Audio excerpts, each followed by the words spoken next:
My back was hurting, my stomach was cramping. My boyfriend was holding me on the side of the road while they were checking my pulse, and I thought that I was dying. That is the worst pain that I ever, and probably will ever, have to go through. I was slowly passing away. Me and my boyfriend, we were driving, we were on the way back to my house, and it started pouring down rain really hard. I was looking down at my phone, I was texting someone, and out of nowhere I hear him scream, and then I look up really fast, and a car hits us head on. I remember I passed out for a few seconds, and then I woke up, and as soon as I got out, my body just collapsed on the side of the road. I couldn't move, I could barely breathe, my stomach was hurting. The ambulance got there and they took me to the hospital, and my back was hurting, my stomach was cramping.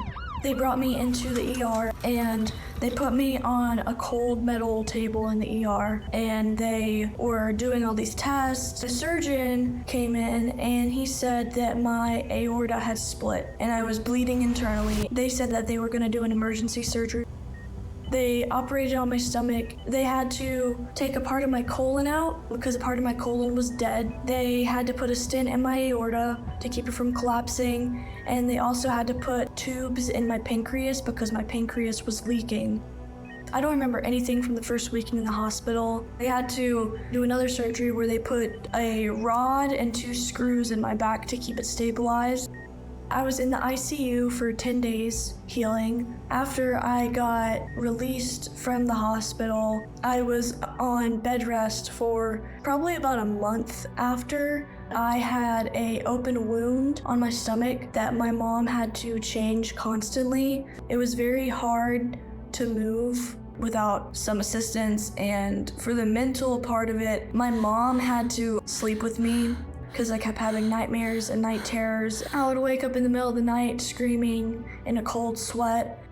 I struggled with depression for a very long time due to it. A lot of the time when you go through a traumatic experience, you need that extra push that therapy gives you to help you push through and talk about your emotions in a non-judgmental environment. It can be very difficult.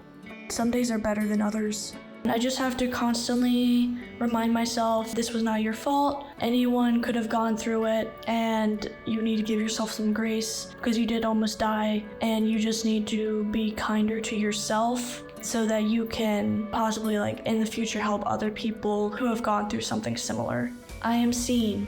Are you?